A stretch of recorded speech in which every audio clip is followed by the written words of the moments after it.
A great listening experience with Joe Zimmerman.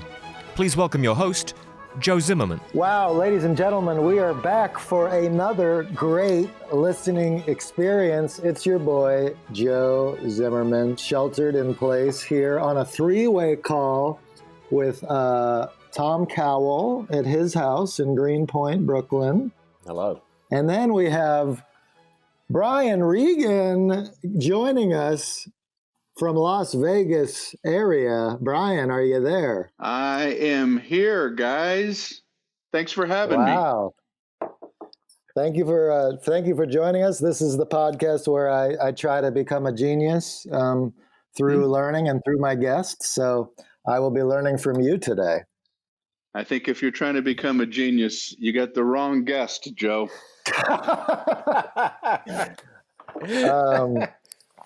And I have to say, with this whole shelter in place going on, I'm just happy to be talking to friends. It feels nice, It's nice to have you here.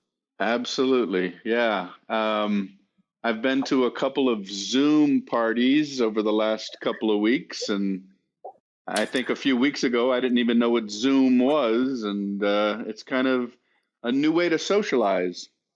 Yeah, how did Skype blow this one? I don't know. Zoom muscled in real fast. Zoom got in there right at the right time, man. They're killing it right now. I wonder if Zoom has their headquarters in China. They have the CEO, Eric Wan. He is from China. There might be a little bit of something shady going on there for sure. That's a good conspiracy. Yeah. You know what I realize I've spent my entire life trying to learn how to gracefully leave a gathering in real space, like in meat space, right. Like how to, with a little bit of savoir-faire, just get away from people. And now I realize I have to start all over again. I don't know how to gracefully end the Zoom. That's fun. We have... I have a group of guys, they're part of a big golf weekend, and we had a big Zoom meeting last week. It was practically a disaster because everyone was talking over each other, and the screen kept popping on and off, and I didn't know yet that you could put everybody's picture in a different box, and it was just a mess. So we're learning that, you have to back away when someone else is talking, so there is a skill set that is associated with it. Yeah, no, you're right. And because somebody else's, when you're talking, your face pops up real big for everybody else, so you really have to jump in there. But yeah, and saying goodbye to 8 people at once is confusing. It's like a conference call with video. But we have a new way to end it. We are going to do, Joe, you've been with me on the bus where we play lugnut roulette. Are you familiar with lugnut roulette? No, I guess you left me out of lugnut roulette. Lugnut roulette is on the tour bus, and the front right tire, there are 10 lug nuts, and with a magic marker, you write 1 through 0 or 1 through 10. And then everybody puts money into the kitty, and then whatever lug nut is at the top at the next stop wins the pot.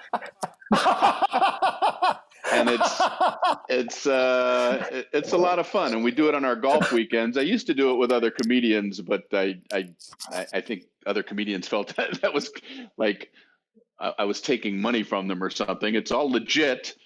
And one time I pulled up to a hotel that I stay at a lot in New York, and the bellman said, "Can I ask you a question?" I said, "Yeah." He goes, "How come every time you guys pull up, you all get out, you look at the right front tire, and you all start cheering?" And it's like, well, we're glad that the tire made it. It doesn't always make it like that, But anyway, there's a point to all of this.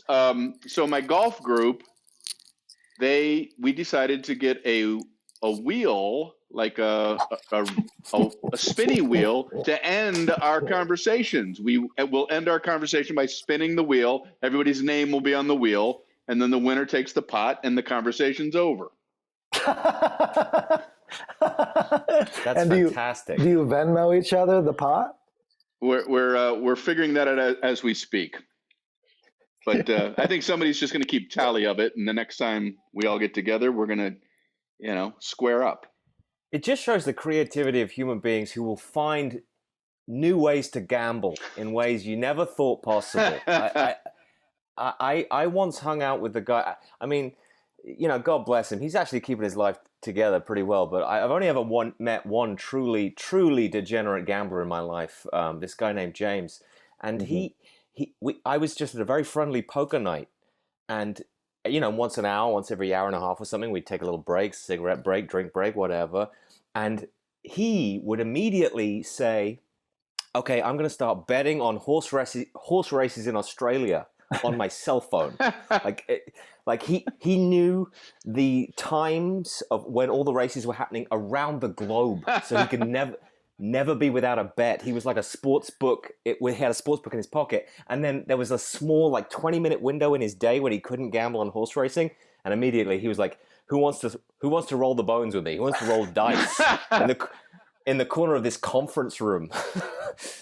So yeah, he would love lugnut roulette. That's all I'm saying. Oh boy, there's you can bet on anything, if you choose to. It's I live in Las Vegas. I mean, talk about a city built around gambling. Oh yeah, it's yeah. What's that? So what's the vibe? I mean, I'm asking everybody I talk to. It seems a little different everywhere I go. And I do want to we are going to get to some other topics, but regarding your love languages first, Brian. But I'm curious what the vibe is for you in Las Vegas the last month. Well, talk about a whole city being non-essential. I mean, it's a city based on gambling and shows. It's no one needs to be here. So the whole city is shut down. It's interesting driving down Las Vegas Boulevard, which we've done, and it's all closed up. I mean, the hotels are closed. The casinos are closed. It's weird. There's nobody on the streets. It's a surreal experience, but I'm sure it's that way in every city. But it sure is bizarre to see a city that is normally bustling with activity and people walking all over the place, and it's just empty. So I was just talking to Joe before about how it's actually kind of cool that Vegas is doing that, but it's so unusual in the sense that every city in the country has been asked to be very responsible, right? We've been asked to be responsible, keep 6 feet from each other, only essential stuff happen. And Vegas is this place that's built on being irresponsible in every dimension. And yet there's still no prostitution today. Yeah, it is weird. It's almost two opposite ends of the coin happening at the same time. But everybody does seem to be cooperating, so hopefully we'll all be all through this soon, huh? Are the billboards still lit up with Chris Angel?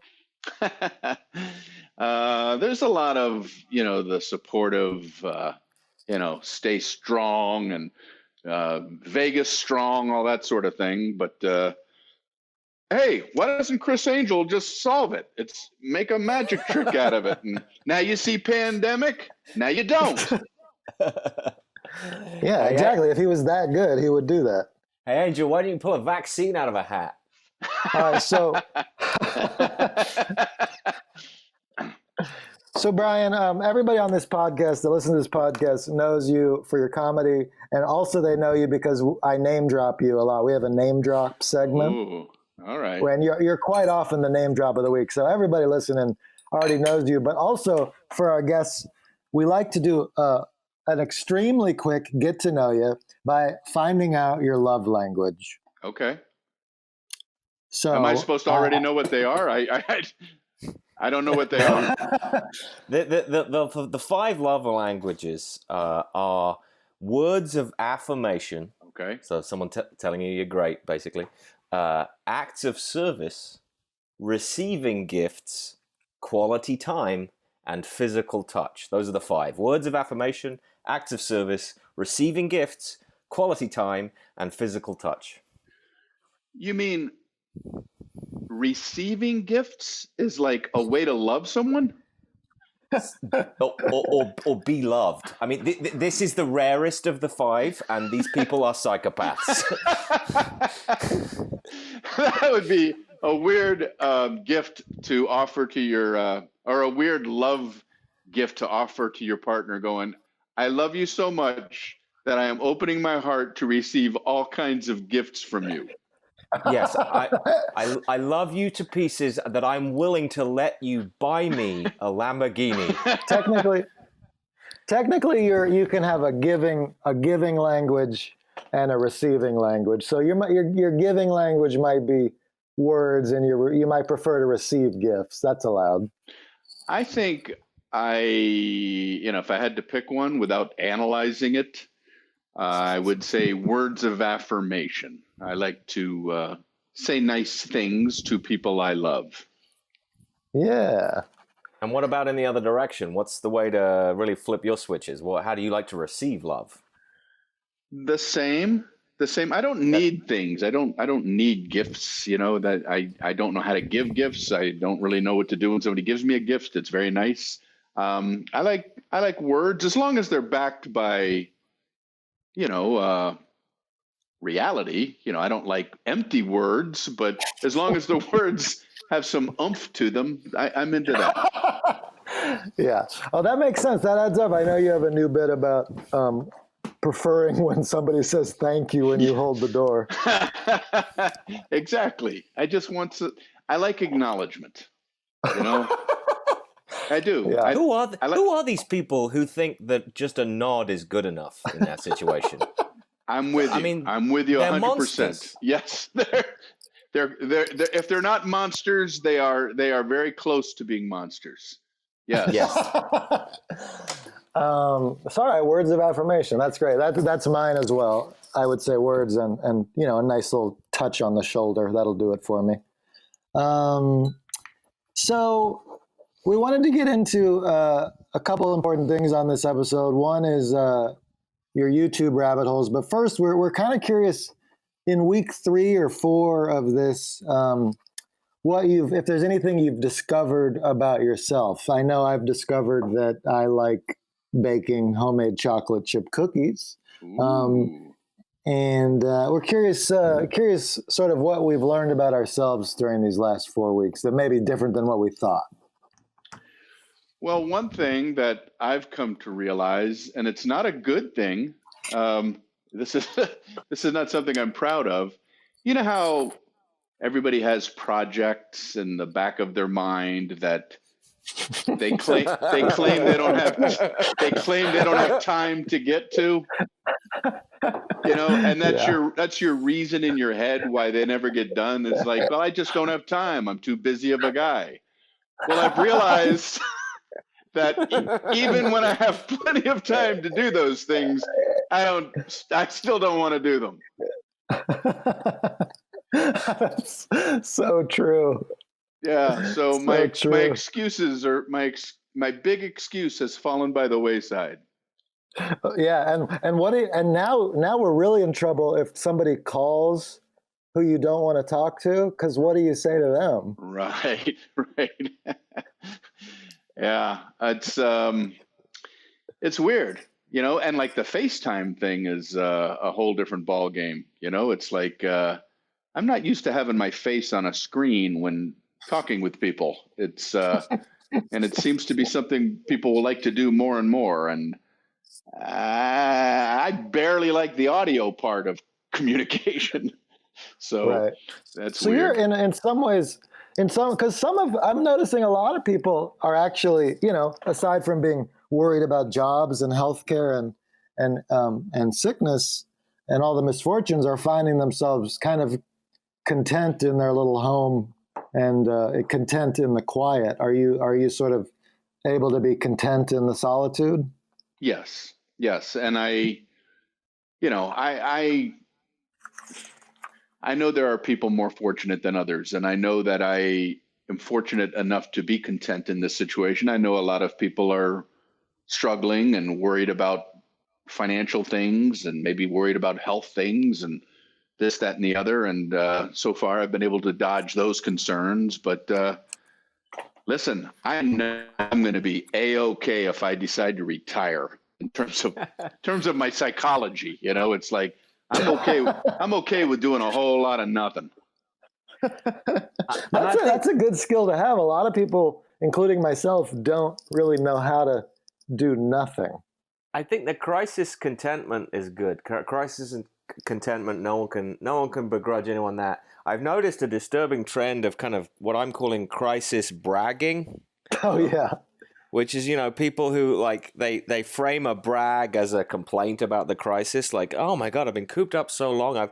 I've finished all the Dostoevsky. I've finished all of these Russian novels.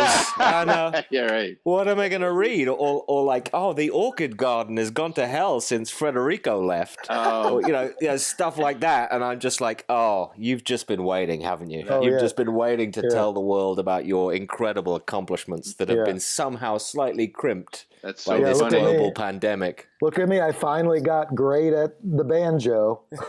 Yes. Yeah. I finally found a place to put all my Fabergé eggs.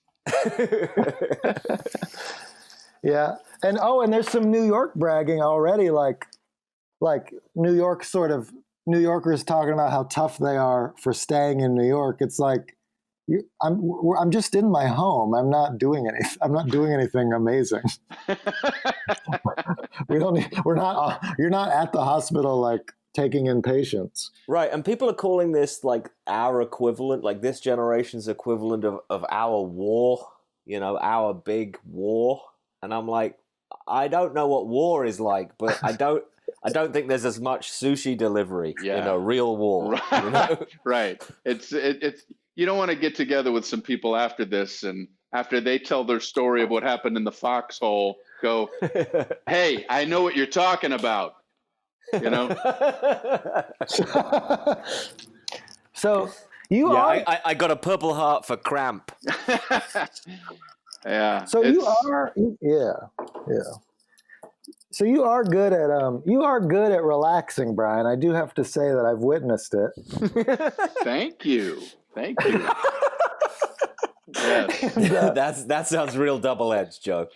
No, I have no issue with that. I love chilling, man. I love chilling out. I mean, I do like to work. It isn't that I occasionally I like to get my stuff done, but I also like when my stuff is done, enjoying that fact. I'm not a go guy. I'm go stop. I like the stop part of life. Yeah, that's so. And I sometimes ask, people I look up to what their morning routines are, because there's all this talk about having a great morning routine, and I've witnessed you roll out of bed around 5 p.m. I think, and have a coffee, and go on stage shortly after that. So I'm curious how you would describe your morning routine.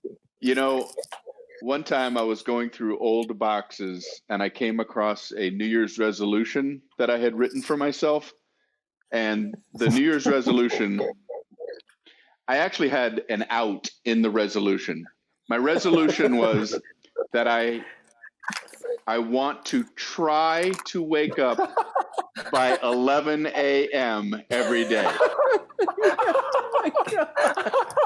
And I read it and I laughed, thinking I actually put the word "try" in there, so I have some wiggle room,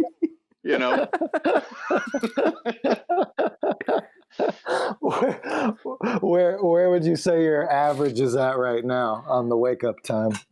Yeah, it depends. I mean, I'm a guy that, I never miss flights or anything. I never miss anything I have to do, and if I have early phone calls, I get up and do them. But if I have nothing to do, I usually get up around noon, 1, Yeah.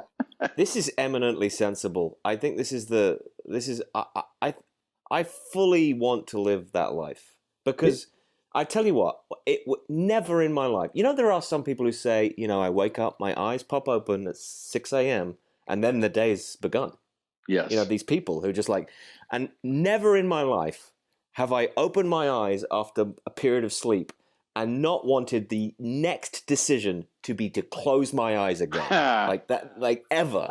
I don't understand these morning people, and I have to get up at 7 a.m. every day because I have a 2-year-old, but I don't want to do that. Oh yeah, Brian, don't you have a special relationship with the snooze button? Yes, I like the snooze button. Like is an understatement. If I need to be up for something, I will set my alarm probably 2 hours before I actually have to get up. And then I will ride the snooze button. It goes off every 9 minutes. I will ride that for 2 hours. And the thing I love about it is that waking up is not an issue for me as long as I know I can go back to sleep. And I love, almost more than anything, going to sleep. So why not go to sleep 10 times in a row? It's you wake up and you go, oh, I get to go to sleep. And then, oh, wow, I get to go to sleep.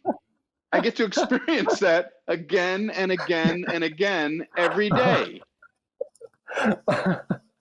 Yeah. It's also like having a butler who you can just say, not now. Right. Yeah, and you can just say it over and over again. You can dismiss this staff member who's just, is it time to get up now, Lord? No. No.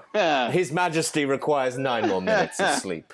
And I don't get the 9-minute thing. I have no idea why they came up with that amount of time. Why isn't it 10 minutes? Why 9? I'm so confused by that weird line in the sand. You're right. It's the industry standard setting on the iPhone. It's the 9-minute snooze. Completely confused by it.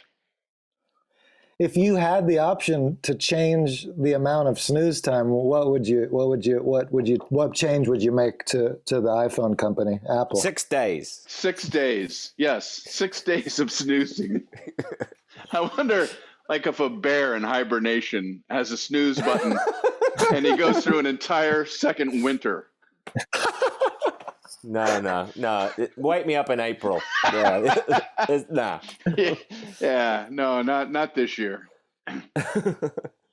Well, to answer your question, I wouldn't change it. I'm so used to the 9 minutes that I'm kind of wired that way now. I'm fine with it the way it is. Now, if you have a kid or a relationship sleeping in the same room, do they go through the snooze as well? Well, that's my woman friend Lisa. We are figuring that we're figuring that out. She's You're navigating that. Yes. She has the more reasonable perspective on it. Why does that thing have to buzz every 9 minutes for 2 hours? And I'm standing at the other podium at the debate, and I'm like, I don't know how to argue with this. Just because I like that. Right. That's all I got. This really makes me feel good because, for so long I felt the pressure of Ben Franklin's teaching. He talks about how important it is to wake up early, and he lists his schedule starting at 4 a.m., all the things he gets done between 4 a.m. and noon. So it's really nice to know there's somebody out there that whole Ben Franklin time is still just asleep. Yeah. I mean, I've gone through periods in my life where I've tried to get up early and get stuff done, and I understand, the philosophy of it. But I love sleep so much that I would rather maybe not get as much done as others can get done. You're kind of built perfect for comedy because I think you're naturally more inclined to, you're wide awake late in the evening. Well, listen, it isn't an accident that I do this for a living. When I was in college, my nickname was Rip, for Rip Van Winkle, because I slept all the time. And I missed every class, and, people didn't know where I was during lunch and stuff like that. I was always sleeping. And I remember thinking, I remember having a class that was at 7 a.m., some psychology class, and I got up once for it. It was dark. I'm like, I don't get this. Like, it's dark. I'm walking to class. And I just thought, I can't do it. If this is the way the world is, I can't do this. And then a comedian performed at my college, and his show started at 8 p.m. and a light bulb went off in my head. I was like, wow, I think I can get up by 8 p.m. Yeah, you picked the right industry. Yeah. Are you a night owl, Brian? Do you like to be up at night, even whether you're doing comedy or not? I do. Yeah. I like, if I had absolutely nothing to do, I would probably be up till 3 or 4 in the morning every night. So your Ben Franklin hours are late at night. Yeah, that's when, he's, I wouldn't say I'm accomplishing things up until that time, but, Ben Franklin ended up on what is he on, the $100 bill? No, He sure is. Nobody's going to see me on any paper money. What about those, Joe? Do you know about this thing in the 18th century, which was very common, where people would go to bed, around, 9, because if you wanted to stay up, that meant you had to pay candle money. You had to keep the lights on. Right. You had to have a fire, right? So they went to bed pretty early, and then they would kind of wake up at like 3 or 4 to kind of get some dawn time and kind of be awake for like an hour and then go back to sleep again. This was very common in the 18th century, that people used to do these. They'd sleep in kind of 2 shifts. When was the second sleeping? I missed that. I think it was like between like 4 and 6. In the afternoon. That's the second. No. They'd wake up in the middle of the goddamn night. Oh. I don't know why. Okay. I mean, some people think that they were just kind of that this is when you could get like, this was kind of the life hack of the time. This was like life hacking in the 18th century. Like, I'm gonna get out my quill, and I get out one small candle, and I'm gonna do all my correspondence between 3 and 4. And then I'll go to sleep again, and I'll feel like I've really stolen a march on the day. So it, like, I don't know why people did it exactly, but people have always had very weird relationships with sleep. The idea that it's standard across the world to like, well, I go to bed at 11 and I wake up at 7 in the morning and I get my good 8 hours. Like that's just one way, and people do it all kinds of different ways. Yeah, I'm surprised that, with all the medical advances we have in the world, that scientists, sleep experts, or whatever, haven't figured out yet how to eliminate sleep altogether. You would think, how much more could people do in life if they just never slept? I mean, that's 1/3 of our life is sleeping. Can you imagine if you were just up your whole life? Pretty bizarre.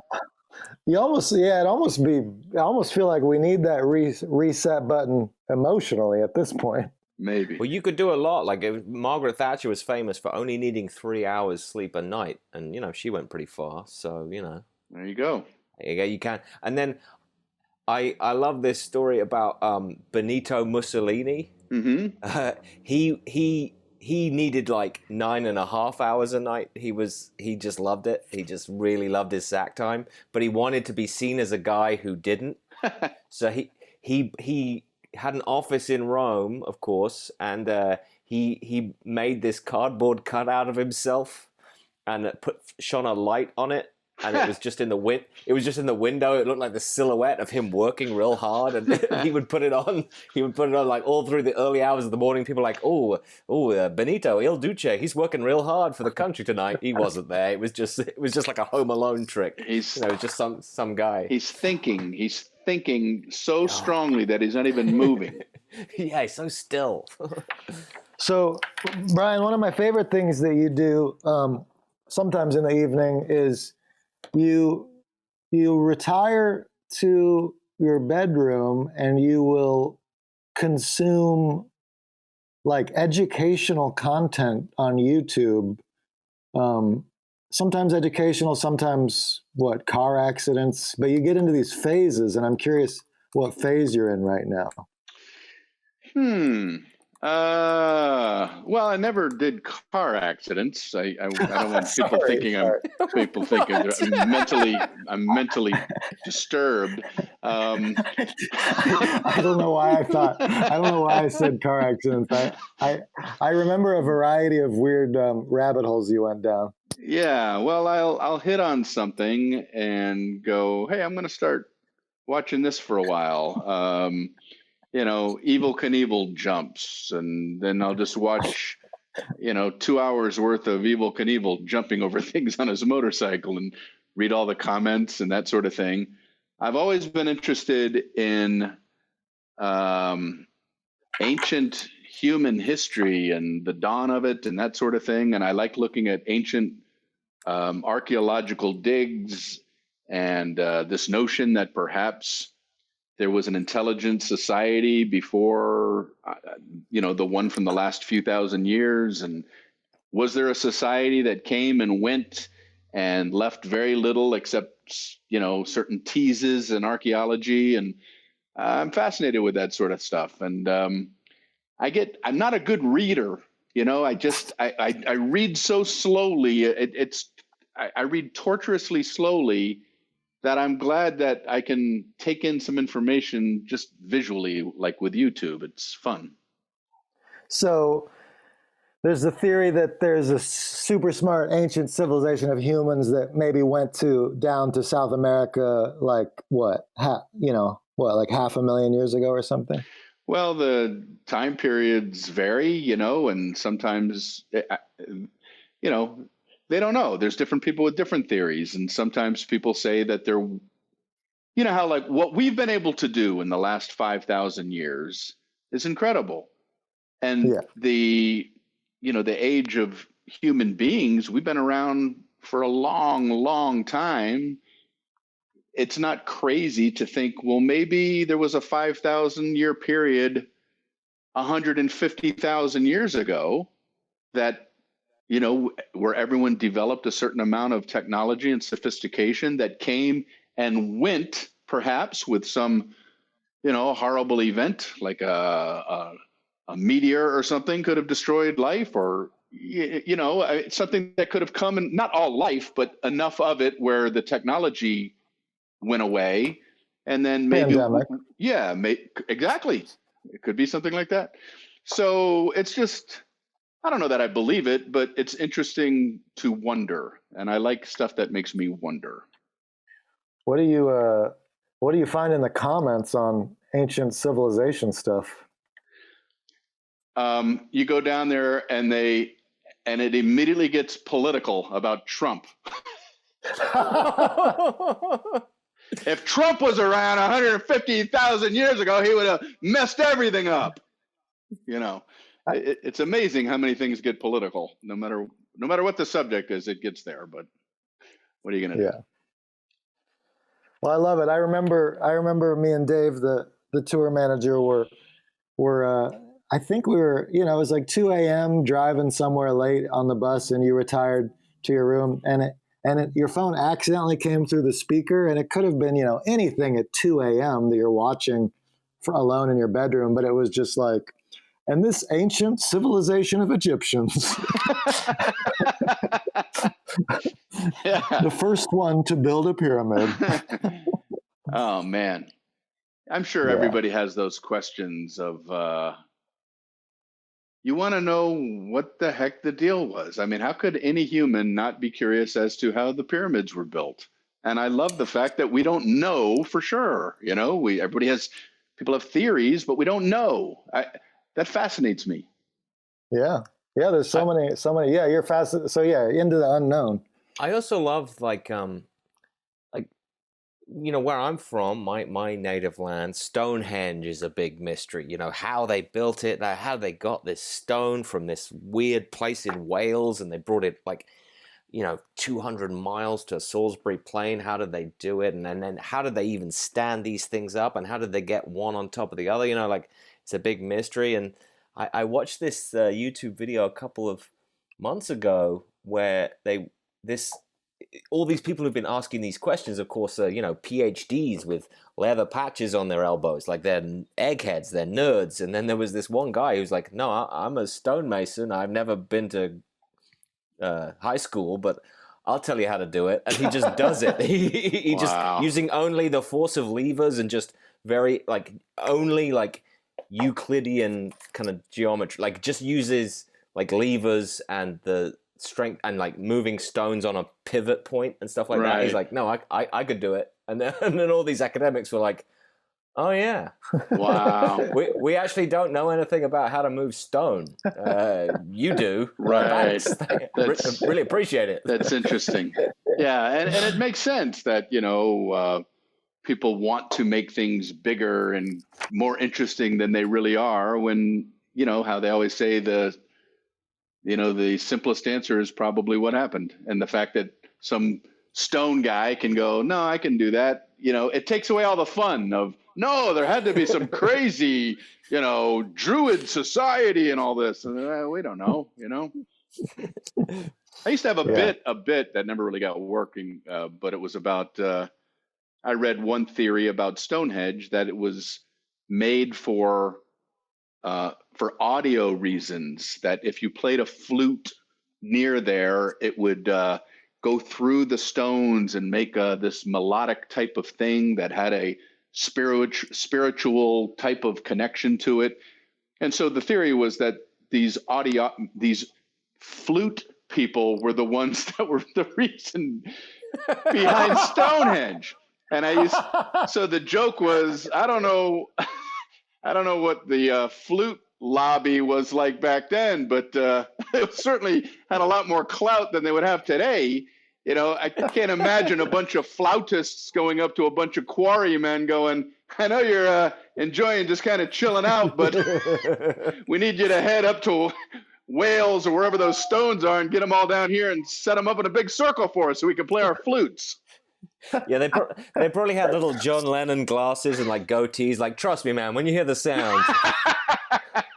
Yeah. Oh, Yeah. yeah. That's a theory of Stonehenge? Is that it was a place for concerts? Well, that was one theory. I'm sure there's all kinds of theories, but that was one thing that I read, that it was for audio reasons, playing music that would vibrate in interesting ways through the stones. Joe, have you ever seen Manhattan Henge? No. That's there's one day of the year, I forget exactly which day on the calendar it is, but you can find it, you can Google it. When the sun sets on a specific place in the sky, and it's kind of basically sets right down 34th Street, and if you're in a bridge in Queens, you can see the sun perfectly fall between two sets of skyscrapers, and it's like a kind of modern Stonehenge. Nice. It's kind of, every photographer is on that bridge that one day because it just looks so beautiful, and it looks like it was built that way. And who knows, one day if our civilization falls apart, maybe one day people will be looking at the ruins of Manhattan and going, well, you see, one day a year the sun falls between these skyscrapers. So this is how they worship their gods. That's so funny. That's exactly what they do now. That's exactly what they do, is they just find some star that lines up perfectly and say they did this on purpose, and when it could have nothing to do with it, This civilization really thought April 17th was important. We don't know why. Right. Yeah, that's so true. That is so true. So, Brian, you were on CN. So you did a cool album thing today where you're doing a donation of your album All by Myself Perfect. Is that what it is? Yes, the album is titled All by Myself. It came out in 2011, but it was self-produced. It wasn't through anybody. I just did it myself. So that's the name of the album. Perfect title. Exactly. For the shelter in place times. And you are doing a free download, and for each one donating $10 to the Laughter Relief Fund. Correct. And I downloaded, so that's $10 out of your pocket right there. Wait a second. You have proof? And I listened. It's a great album. I loved it. There's so many, almost every joke I haven't heard you do since working with you. Well, that's one reason why I wanted to do it, is because the material on there is not material that a lot of people know about, because, the CD never went wide, as they say in the hip showbiz world. But it's material I don't do anymore either, and it's like, well, I like the material. I'm kind of proud of it. I'd like some people to hear it. And then I thought, well, how do I do a win-win? And I go, people are looking for something to do. So I just said, hey, anybody can download this for free and enjoy it, give you an hour of something to do. And for everyone downloaded, I would throw some money towards the charity that helps other comedians. And, so it feels good to do it. And I'm glad it went well today. Today was the first day of it. And so. Yeah, it's a great album. I clicked on the link from your Twitter page. Is that the best place to get it? You can do it through there or Facebook or Instagram. I don't know how all that stuff works, but. So yeah, I love the you had a whole chunk on Native Americans that I was dying. The one about how you're watching Westerns and how the Native Americans sounds when they get shot versus how the cowboys sound when they get shot. Yeah, exactly. I was so like, good. Yeah, the punchline being, I know we live differently, but can't we all die the same? and just hearing you do the Native American getting shot. Ah! Yeah, every time a Native American was shot and killed and fell off a horse, he would go, ah! And every time a cowboy was shot and killed, he'd go, ah! And I'm like, I don't get why we're so different when we're shot and killed. But so, are you guys familiar with the Wilhelm Scream? Yes. My son told me about that. And it's very interesting. Yes, I know exactly what you're talking about. Joe, do you know what I'm talking about? Is this an acting scream? What is it? No, there was a sound effect. I just Wikipedia'd it. I don't have this knowledge in my head, but there was a series of sound effects recorded for a movie in the 50s called Distant Drums. And there was a guy who was getting eaten by an alligator, and someone just, some Foley artist, some sound artist, recorded an actor screaming. It's a short, pained scream. Mm-hmm. Man getting bit by an alligator. Right. Oh. And this is great. And then this scream just was so good. It was just the perfect length and the perfect description of agony. So it just went around the sound community of Hollywood. Just they were like, yes, that's exactly the kind of scream that we want. And then it's been in 439 films. Yes. Wow. This scream. It's in Star Wars. It's in every kind of disaster movie you've ever heard. And it's just this actual man getting bit by an alligator? No. It's not a guy. It's a sound pretending to be. Yeah, a guy pretending to, he's in peril, and he makes a sound.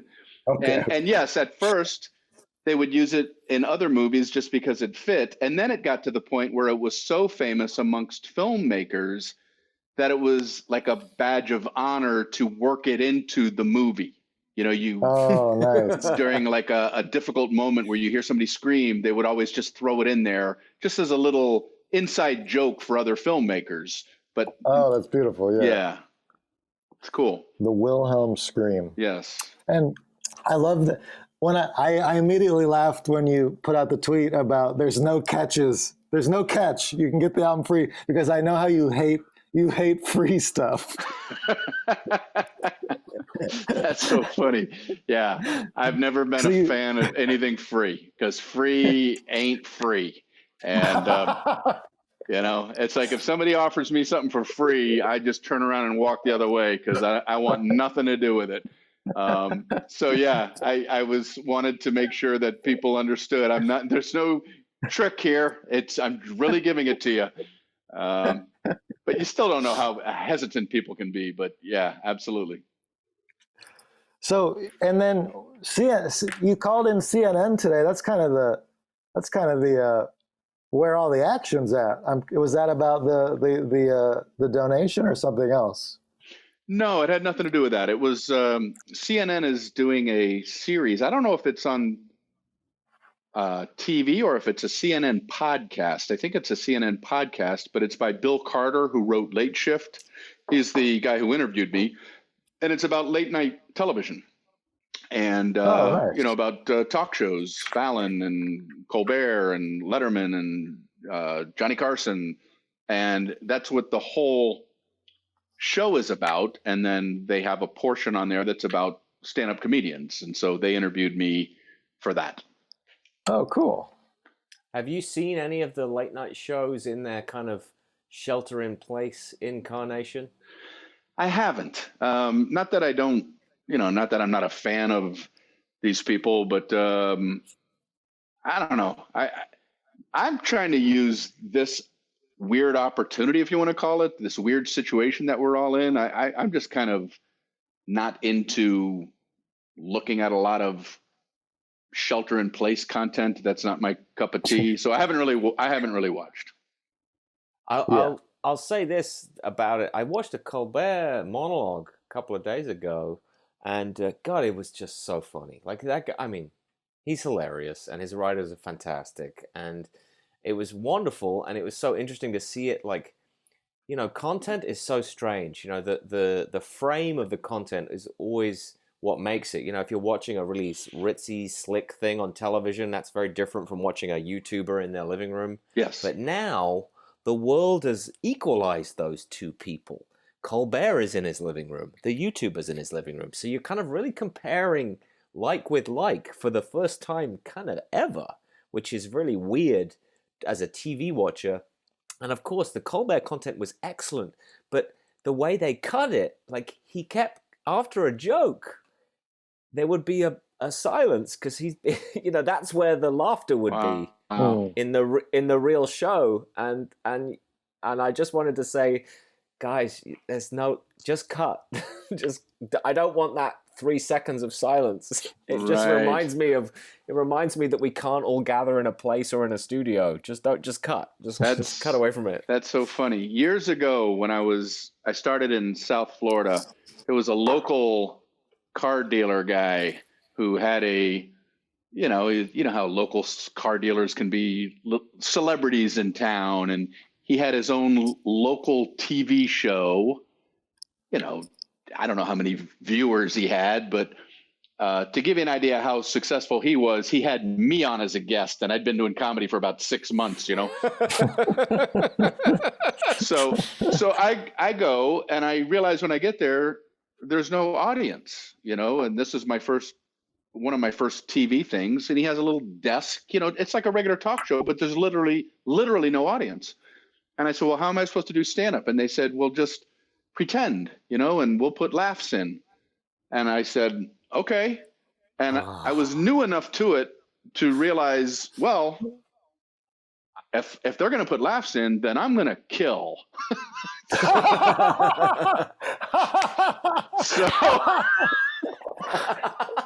So I would do a joke and then just look around for like 5-10 seconds, like, all right, enough already. I got to get on to my next joke, And I had friends who saw it and said, man, you killed on that King Paul show. And I was like, yeah, well, I'm kind of proud of it.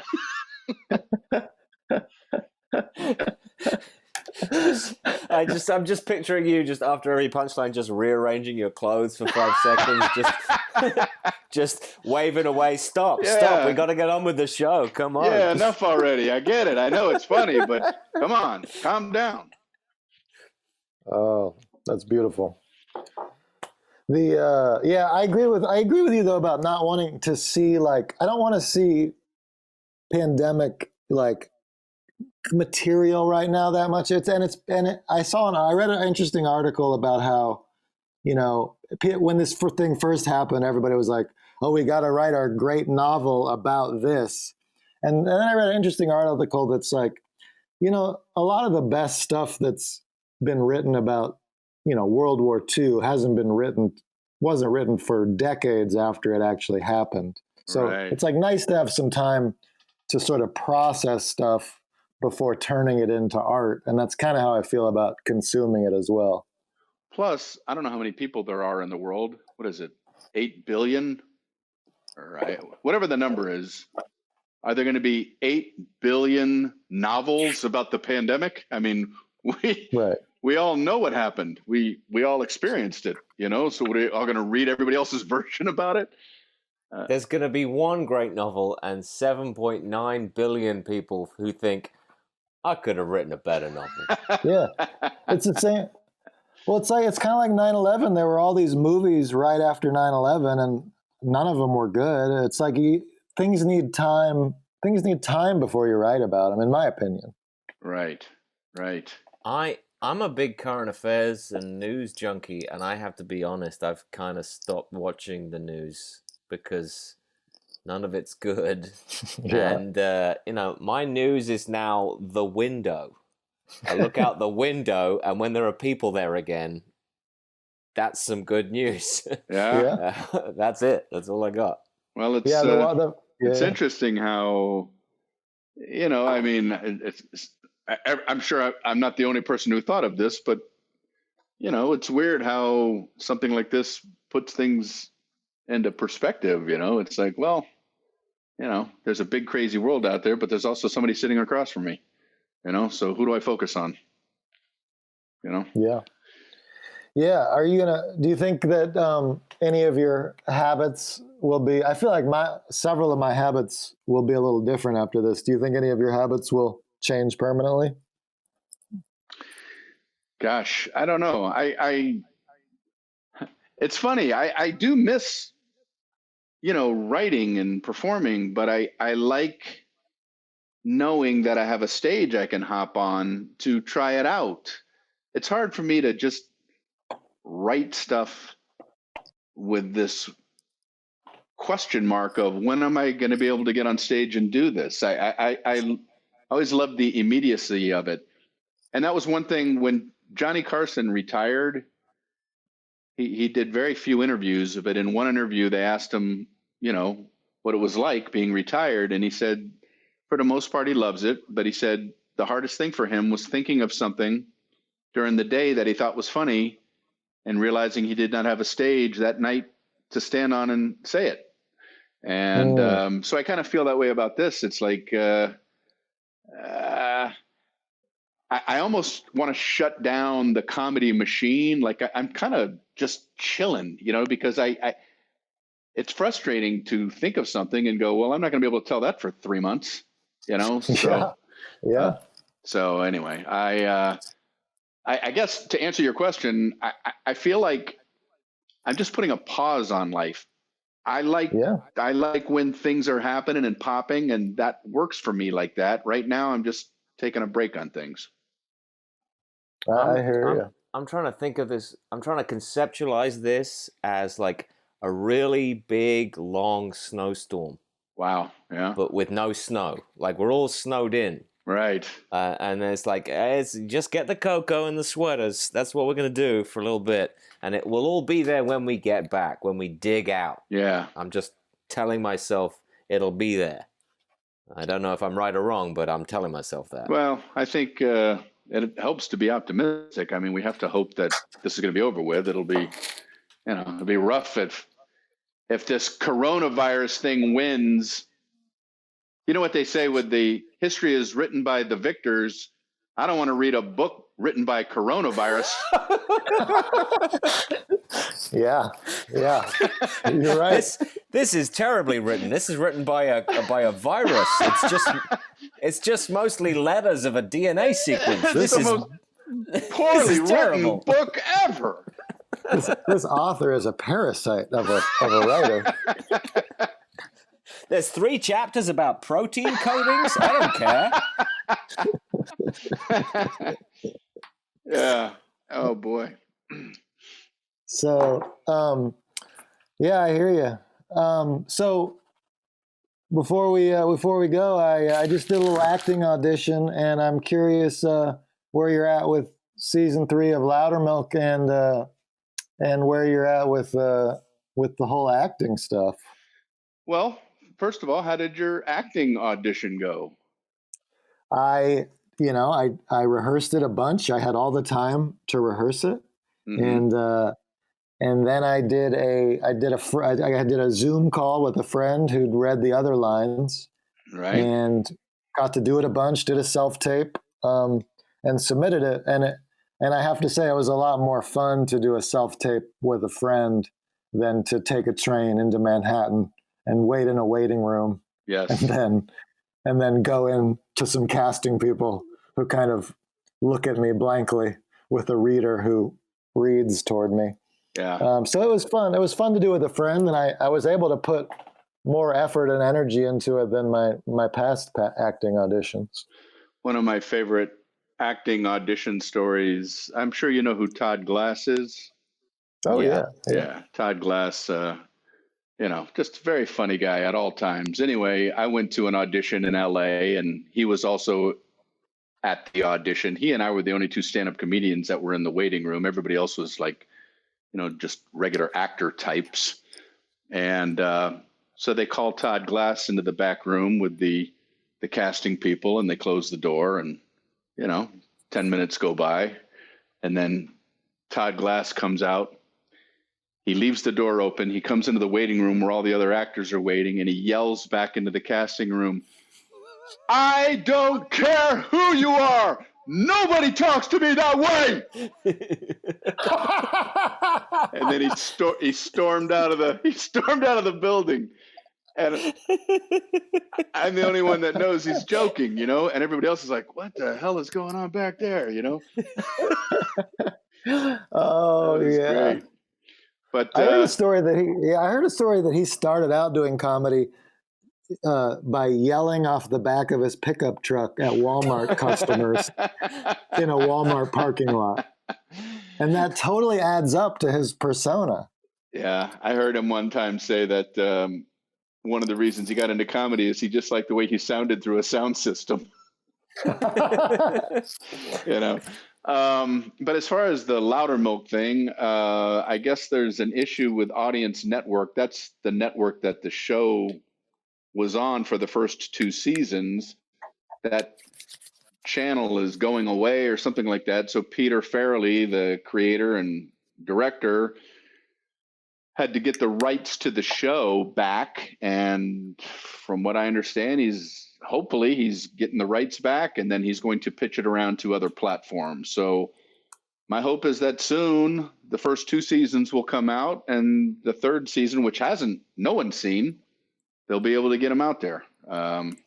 So we'll see. Well, today's the first day I actually knew about this show. I didn't know that you were in this show, so I'm looking forward to going on a deep dive and seeing you. But one of my favorite moments in the Chris Rock movie Take 5 was your performance. Thank you. In that, which is a very, I mean, I was just dying. You're such a sensitive observer of human nature, and especially a showbiz related movie like Take 5. Your performance as the kind of jaded, cynical kind of voiceover producer was a highlight of that movie for me. That's very kind. Thank you very much. It was one of the first things I'd ever done, other than stand up that, was put out there. And, I was nervous as heck when I had to shoot it. So anyway, it was nice that I got some pretty good feedback for it. I appreciate the good words. Do you feel that acting is lighting up a completely different part of your control board to stand up? Like, what are you learning as you try to explore this new instrument you're building? I love it, man. I love everything about it. It's I went, many years without having that be part of what I was doing. As much as I love stand-up comedy, and I still love that, it's just fun to do something new. And I had to figure out, am I capable of doing this? Like, I had no idea if I had the jets for it, and to be able to be on that the Chris Rock movie was cool, and now this series, I just have this tiny little part, and they they gave me a lot to do in season 3, which hasn't come out yet, and I'm kind of proud of it. So I hope it gets out there soon, and it's just fun to be able to be funny in a different way. It's so interesting that you say that you didn't have a lot of acting experience before Take 5, because when I watch you do stand-up comedy, you embody at least 25 different characters in an hour-long special. You are performing as a different person, just someone Brian Regan, has interacted with. You know, you're like the best act-out guy in the business. So it's like so interesting to me that you didn't even know you had this arrow in your quiver, because you've had it your whole life. Well, that's very, very kind. And it's interesting because when Peter Farrelly saw me perform and offered to put me in this show, you know, I was just trying to be honest with him. I said, well, I got to be honest with you. I don't know, you know, what my acting level is. I said, I'm honored that you would like to have me in this. And he said, well, I know you can act. And I'm like, well, how do you know that? And he's like, I just saw your act. He goes, that you're acting up there. He goes, so I know you can act. And so it's weird that it syncs up with what you're saying there. I guess I never really made the connection, you know? That would be Academy Award-winning director Peter Farrelly? Yes. Okay, good. So he probably knows what he's talking about.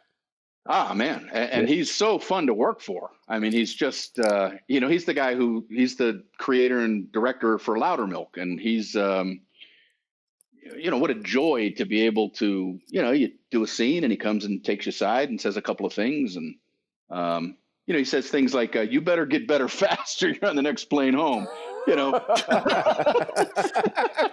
you know, stuff like that to get you motivated. That's really helpful. Yeah, that's really helpful. Next thing you know, you're acting better. Oh, that's awesome.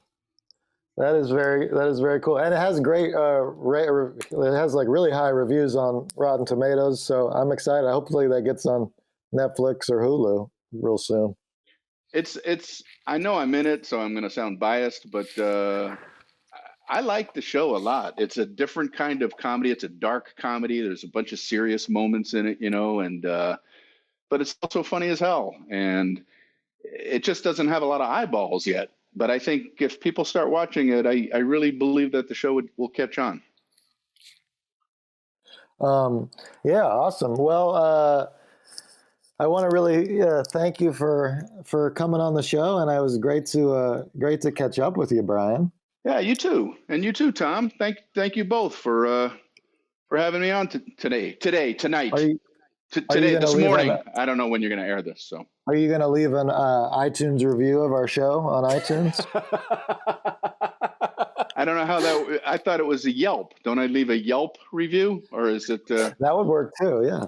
Okay. Yeah, I'm going to give you 4 stars. We would prefer a review in Kelly Blue Book, if you could. That would be really, really helpful. Okay, that's where I will do it. And if any of our listeners haven't watched all of Brian's specials, Brian has one right now on Netflix that I got to announce his name on. You'll hear my voice announce his name. Yes. That was cool. An amazing special shot in Denver on Netflix right now. And then a new one coming out, I believe. Maybe you'll film it, but maybe things have changed now. Well, we were supposed to film it at the end of this month, and that's been postponed indefinitely. It was supposed to come out around the holidays of this year. The filming date has been changed, and we're still hoping that it will come out on the holidays of this year, but there's no, guarantees under the circumstances. Be an interesting special to see you performing for 15 people, six seats apart each. Right, I know. Little black box theater. Mm-hmm. Well, awesome. And if there's anything else you want to say before you go, I want to allow you this special moment. Well, I just want to remind everybody that I have a trophy on my shelf for I bowled a 175 game. Yeah. This was a while ago, but it is like a trophy that I display prominently, and it's a side of me that a lot of people don't know. 175 is very high. Were you throwing curves? Were they curve balls? I was throwing everything I could think of. Yeah. That's how much impressive. I know about bowling. You were just seeing the pins. I was just seeing the pins, man. The pins and me, we were all one that night. 175. That's a good, that's a good score. What does the trophy say exactly on it? It says Brian Regan bowled a 175. That's what I told the guy to put on there when I was in the trophy shop. Is it like a gold statue of a guy holding a bowling ball? No, I couldn't find one of those. It's just one of those typical angel-looking things, with the wings. But you can put anything you want on a plaque. So that's what I told him to put on a plaque. I just love it. Yeah, it's a woman's lacrosse trophy, but you can write whatever. I remember when I was younger, realizing that anybody can get a trophy for themselves. It fascinated me that there's nothing preventing anybody from going into a trophy shop and saying, "I want 50 trophies for me," and next thing you know, you got 50 trophies at home. Yeah, there was a guy in my hometown who was known for making up that he had made hole-in-ones. Oh, wow. And he was featured on the cover of the Dominion Post one day with all these trophies for golf tournaments he'd won, and then all these golf balls that said hole-in-one ball. Uh-huh. And everybody that knew him was like, he just got all those, he just bought all those trophies and he just wrote hole-in-one. Like he'd been lying for so long. He'd been lying for so long that the newspaper contacted him.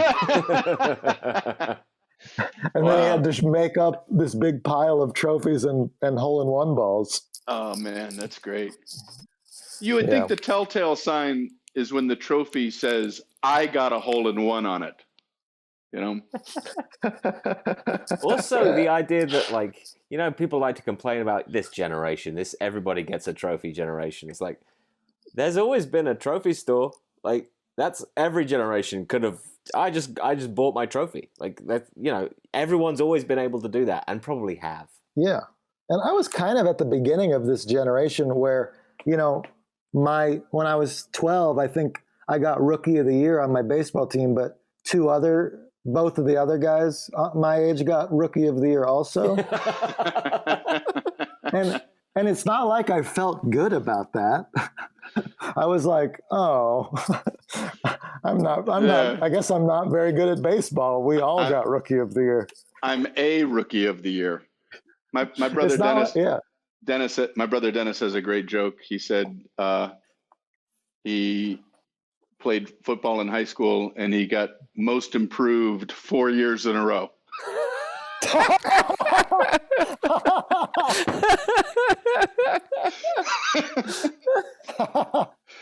That is great. Yeah. The benefits of building from a low base. Yeah, right. Oh man, that's funny. Oh, that's beautiful. Well, Brian, we always end by saying to our listeners, because we're called A Great Listening Experience, we always end by saying, if you've made it this far, you're one of the greats, and we'd be honored if you joined us. Oh yeah. Okay. All right. Here we go. Guys, if you made it this far, you're one of the greats. That was a great listening experience. If you're still listening, you're one of the greats. #branding, #marketing.